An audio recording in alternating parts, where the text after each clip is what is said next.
Kenapa Romo Magnis mau menjadi WNI? Kalau presiden berdasarkan kekuasaannya begitu saja mengambil bansos untuk dibagi-bagi dalam rangka kampanye paslon yang mau dimenangkannya, maka itu mirip dengan seorang karyawan yang diam-diam mengambil uang tunai dari kas toko. Jadi itu pencurian, ya pelanggaran etik. Franz Magnis Suseno yang memiliki nama panjang Maria Franz Anton Valerian Benedictus Ferdinand von Magnis, lebih dikenal dengan panggilan Romo Magnis. Ia lahir di Silesia, Jerman, 26 Mei 1936. Magnis adalah anak pertama dari 6 bersaudara dari pasangan Dr. Ferdinand Graf von Magnis dan Maria Anna Grafin von Magnis. Keluarga ayahnya adalah keluarga bangsawan, pemilik hutan di kawasan Silesia. Daerah hutan milik mereka masuk wilayah yang kemudian menjadi Jerman Timur.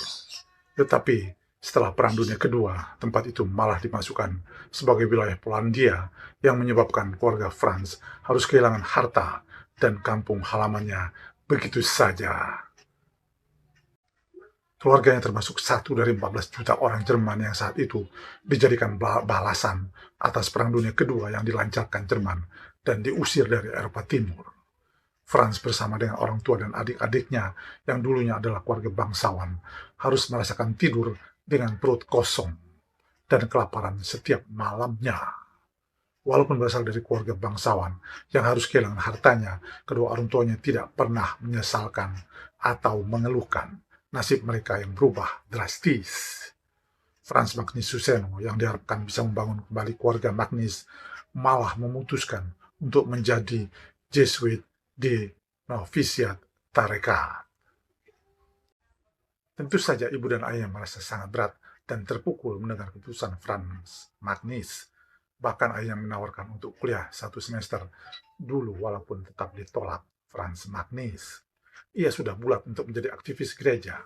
Franz Magnis sudah mengucapkan 3 kaul seorang biarawan Katolik: taat kepada atasan, wadat, tidak kawin dan tidak aktif secara seksual, dan miskin, tidak memiliki sesuatu yang secara pribadi.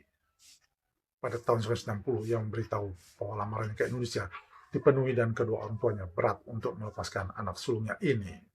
Franz datang ke Indonesia karena ingin belajar di Yogyakarta tentang filsafat dan teologi. Tinggal di Yogyakarta mengharuskan Franz Magnis belajar bahasa Jawa. Pada tahun 1967, ia diangkat menjadi imam, pastor, dan prosesi pentah bisana dihadiri oleh kedua orang tuanya yang datang dari Jerman. Namun, pada tahun 1977, kabar berat menerpa keluarga mereka. Ayah Franz Magnis dikabari bahwa anaknya bukan warga negara Jerman lagi dan menjadi warga negara Indonesia, WNI. Seminggu setelah menjadi WNI, Magnis mengembalikan paspor ke kedutaan Jerman. Ia juga menambahkan nama Suseno di belakang namanya. Sejak itu, ia mencurahkan perhatian dan kepeduliannya terhadap Indonesia. Ia dedikasikan dengan mengajar di beberapa perguruan tinggi. Ia sangat fasih berbahasa Jawa, bahkan dia sangat mendalami kebudayaan Jawa. Franz Magnis Suseno kemudian dikenal sebagai budayawan, tokoh rohaniawan atau pemikir Indonesia. Hal ini sesuai dengan bidang pendidikannya. Ia menyandang gelar doktor ilmu filsafat dari Universitas München, seperti tertulis dalam bukunya Etika Jawa.